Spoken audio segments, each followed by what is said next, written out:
दोस्तों, जय श्री राम। योग मंत्र साधना चैनल पर आपका स्वागत है। आज इस वीडियो में हम जानेंगे वैशाख मास कृष्ण पक्ष वरुथनी एकादशी व्रत कथा। धर्मराज युधिष्ठिर बोले, हे भगवान, वैशाख मास के कृष्ण पक्ष की एकादशी का नाम तथा उसकी विधि क्या है और उससे कौन से फल की प्राप्ति होती है, सो कृपा पूर्वक कहिए। श्री कृष्ण बोले, हे राजेश्वर, वैशाख मास के कृष्ण पक्ष की एकादशी का नाम वरुथनी एकादशी है। यह सौभाग्य को देने वाली है। इसके व्रत से मनुष्य के समस्त पाप नष्ट हो जाते हैं और अंत में सुख मिलता है। यदि इस व्रत को एक अभागिनी स्त्री करती है तो उसे सौभाग्य मिलता है। वरुथनी के व्रत के प्रभाव से ही राजा मानधाता स्वर्ग को गए थे। 10 सहस्र वर्ष तपस्या करने के फल के बराबर होता है।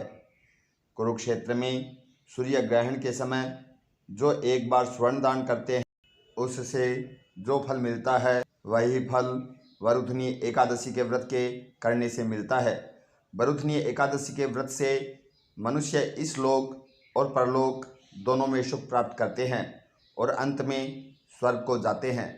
शास्त्रों में कहा गया है कि हाथी का दान घोड़े के दान से और घोड़े के दान से भूमि का दान उत्तम है।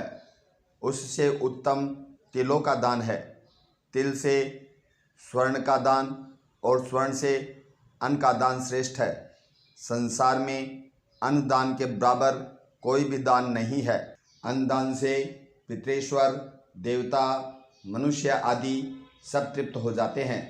शास्त्रों में अन्नदान कन्यादान के बराबर माना गया है।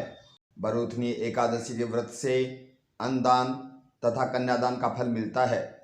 जो मनुष्य लोभ के वश में होकर कन्या का धन ले लेते हैं, वे प्रलय के अंत तक नरक में पड़े रहते हैं या उनको अगले जन्म में बिलाव का जन्म ग्रहण करना पड़ता है।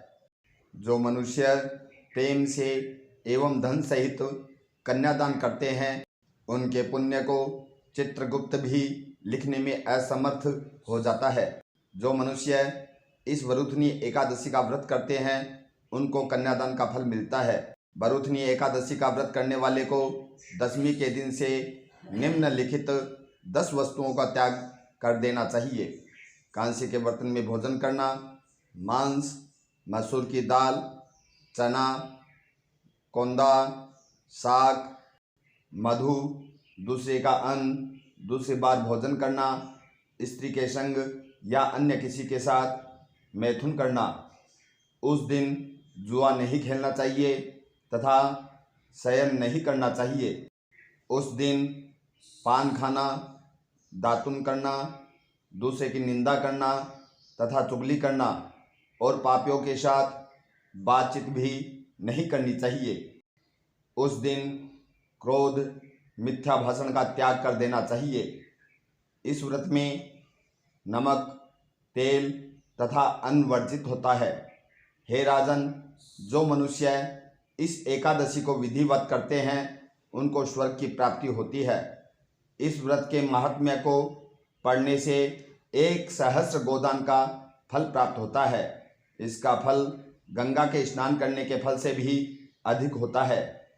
कथासार, संयम सौभाग्य का आधार है। हर प्रकार संयम रखने से प्राणी के सुख और सौभाग्य में वृद्धि होती है। यदि मनुष्य में संयम नहीं है तो उसके द्वारा किए गए तप, त्याग व भक्ति पूजा आदि सब प्रभावहीन हो जाते हैं। अगर आपको ये वीडियो अच्छा लगे तो इसे शेयर करें, लाइक करें और चैनल को सब्सक्राइब करें। जय श्री राम।